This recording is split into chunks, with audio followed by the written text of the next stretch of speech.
Pemirsa, Presiden Prabowo Subianto menerima kunjungan kenegaraan Presiden Brasil Lula da Silva di Istana Merdeka Jakarta. Keduanya akan membahas kerjasama bilateral antar kedua negara.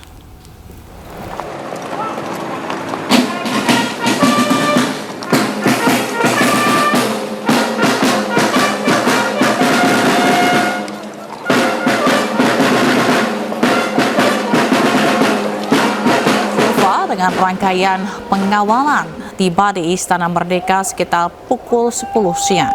Presiden Prabowo langsung menyambut Lula da Silva.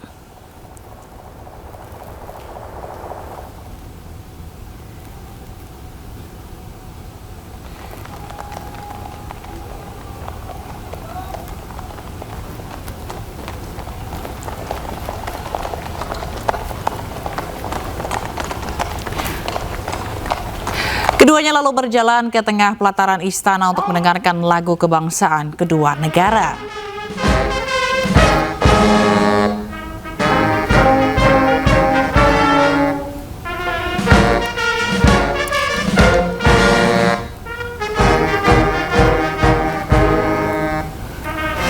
Setelah itu Prabowo mengajak Lula da Silva memeriksa pasukan jajar kehormatan yang berbaris di halaman istana untuk menyambut kedatangan Presiden Lula da Silva.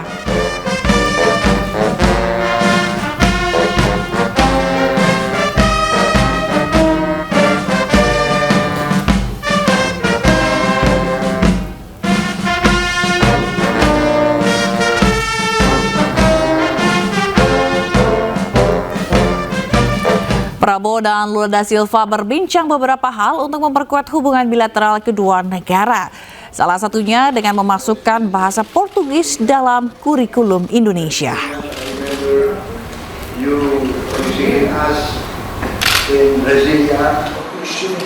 Sebagai bukti bahwa kami memandang Brazil sangat penting, saya telah keputusan bahwa bahasa Portugis akan menjadi salah satu prioritas bahasa di sistem pendidikan Indonesia, dan saya akan memberi petunjuk kepada Menteri Pendidikan Tinggi dan Menteri Pendidikan Dasar Indonesia untuk mulai mengajar bahasa Portugis di sekolah-sekolah kita.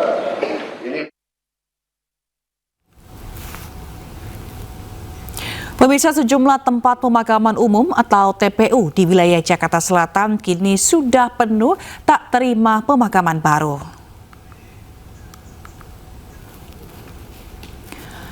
Sembilan tempat pemakaman umum di Jakarta Selatan tak menerima lagi makam baru karena sudah penuh. TPU tersebut meliputi Tanjung Barat, Jagakarsa, Kampung Kongsi, Grogol Selatan, Kebagusan, Pisangan, Pejaten Timur, Pejaten Barat, dan Cikoko. Kondisi tersebut membuat pemerintah daerah harus putar otak menyediakan layanan pemakaman warga. Bahkan pengelola makam menyarankan sistem tumpuk pada makam yang sudah ada. Gubernur DKI Jakarta Pramono Anung tengah mengkaji berbagai opsi untuk mengatasi keterbatasan lahan pemakaman di ibu kota, termasuk wacana pembangunan pemakaman bertingkat. Pemakaman umum memang ini sekarang menjadi masalah, dan sekarang ini sedang dikaji. Ada usulan, misalnya ini usulan tapi belum menjadi keputusan, apakah diperbolehkan untuk dilakukan bertingkat, dan ini sudah diusulkan. Tetapi sekali lagi memang dengan perkembangan Jakarta yang seperti ini pasti akan masalah, dan beberapa mengusulkan. Sejumlah tempat pemakaman umum atau TPU di Jakarta Selatan kini sudah penuh dan tak menerima lagi makam baru. Kondisi tersebut membuat Pemprov Jakarta harus putar otak menyediakan layanan pemakaman warga. Dan berikut liputan rekan Amrina Rida dari TPU Tanjung Barat. Ya pemirsa, Jakarta sudah padat. Tidak hanya lahan pemukiman, namun juga lahan pemakaman. Berdasarkan data dari Suku Dinas Pertamanan dan juga Hutan Kota Jakarta Selatan, setidaknya terdapat 9 dari 16 TPU di Jakarta Selatan yang sudah penuh dan tidak menerima makam baru. Salah satunya adalah tempat kami melaporkan saat ini, yakni TPU Tanjung Barat, yang mana memang situasinya adalah seperti ini, sudah padat dan kami bisa melihat bahwa jarak antar satu makam dengan makam yang lainnya ini pun juga hanya bisa dilewati oleh satu orang saja. Dan juga kami tadi tidak melihat adanya space kosong yang bisa ataupun juga memungkinkan untuk membuka lahan baru.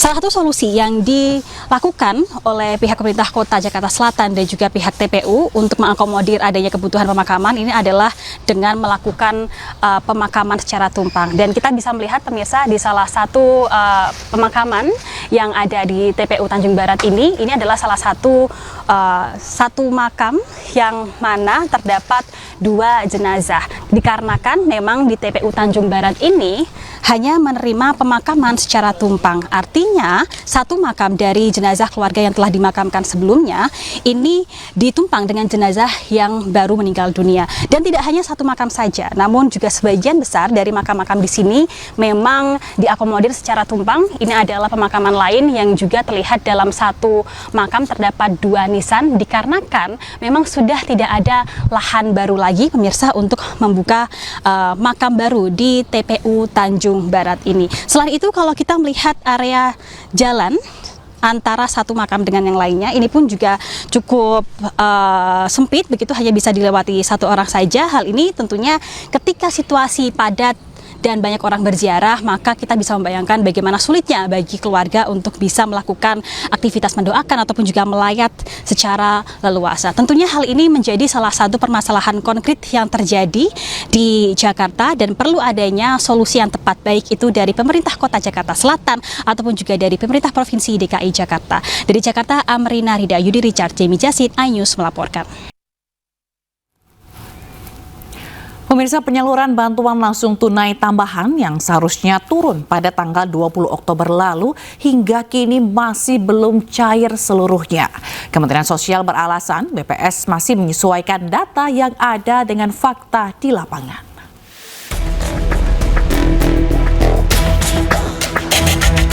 Bantuan langsung tunai tambahan hingga kini masih belum juga cair. Kantor pos di Jakarta Pusat pun terpantau sepi. Belum ada antrian penerima manfaat di dalam dan luar area kantor pos. Menteri Sosial Saifullah Yusuf beralasan saat ini pencairan BLT menunggu proses verifikasi dan validasi data selesai. Tujuannya supaya BLT tepat sasaran. Nah, hari ini kita sedang verifikasi. Nah, yang sudah mulai kita salurkan adalah yang rekeningnya sudah siap.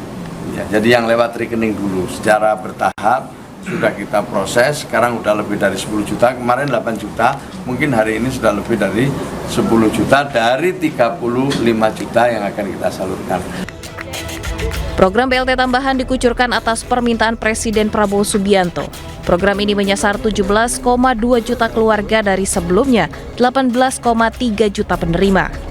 Total 35.046.783 keluarga akan menerima BLT dengan anggaran sebesar 30 triliun rupiah. BLT ini ditargetkan menjangkau 140 juta orang dengan asumsi satu keluarga penerima manfaat terdiri atas ayah, ibu, dan 2 orang anak.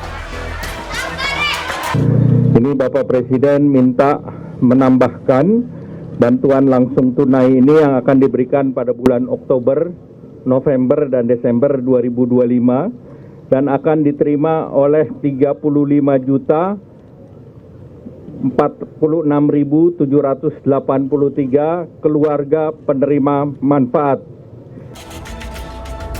Nantinya masing-masing penerima BLT mendapatkan bantuan sebesar Rp900.000. Pembagian BLT berjalan selama 3 bulan sejak bulan Oktober hingga Desember 2025. Tim Liputan iNews melaporkan. Pemirsa, informasi adanya dana daerah yang tersimpan di bank terus memicu adu argumen dan data antara pemerintah daerah dengan Menteri Keuangan. Purbaya tegaskan data yang diterimanya dari Bank Indonesia bukan Kemenkyu.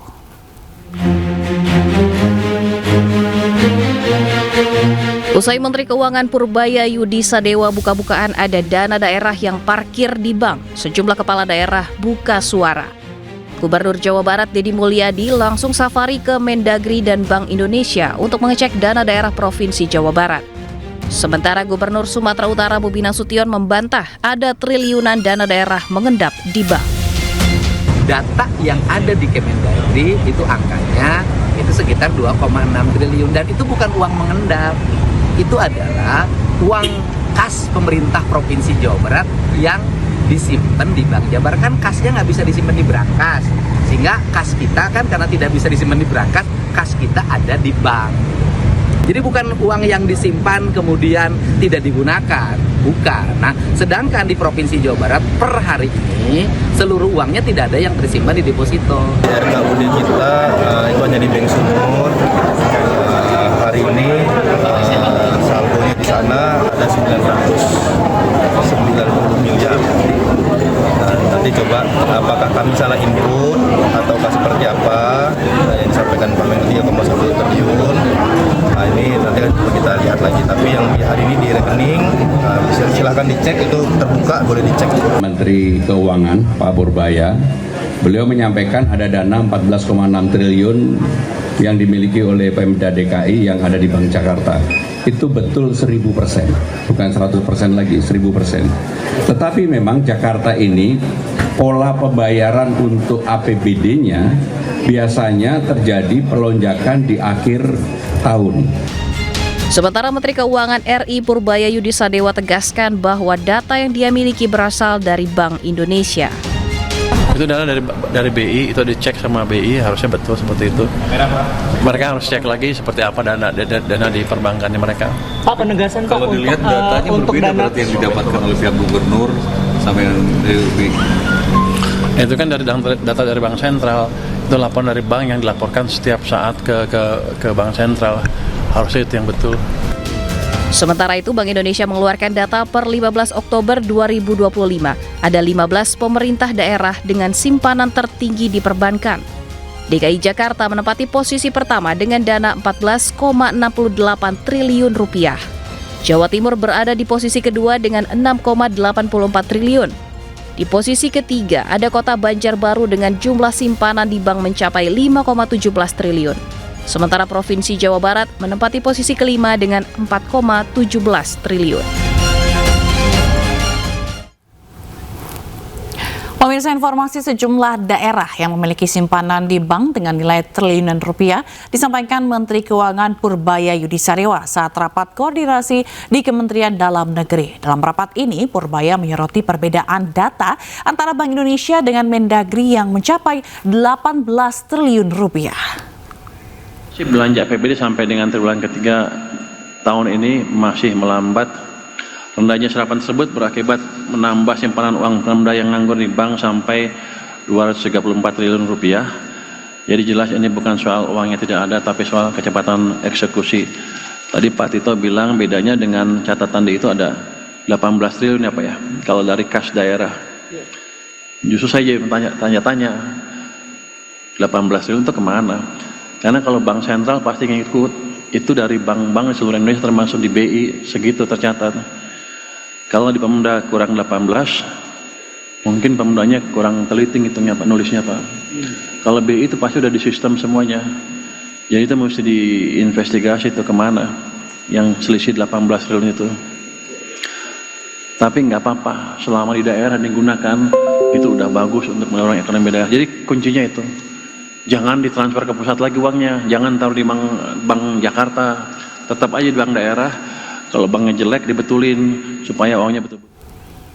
Pemirsa, Dinas Kesehatan bersama Badan Pengawas Obat dan Makanan Kabupaten Tangerang, Banten menemukan zat berbahaya pada tahu dan mie kuning. Zat pengawet makanan dan pewarna tekstil juga ditemukan pada sejumlah jenis makanan jajanan olahan di Pasar Gudang Tiga Raksa.